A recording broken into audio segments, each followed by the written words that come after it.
লালমনিরহাটের পাটগ্রাম উপজেলায় ট্রাক চাপায় মোটরসাইকেল আরোহী শিশুসহ একই পরিবারের ৩ জন নিহত হয়েছে।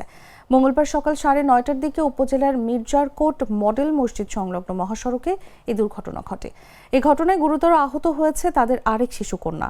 পুলিশ ও স্থানীয় সূত্রে জানা যায়, আসন্ন ঈদের ছুটিতে সপরিবারে উদযাপনের জন্য আজ সকালে স্ত্রী ও এক ছেলে ও এক মেয়েকে নিয়ে মোটরসাইকেল যোগে পাটগ্রাম থেকে দিনাজপুরের নিজ গ্রামের বাড়ির উদ্দেশ্যে রওনা দেন শরীফুল ইসলাম।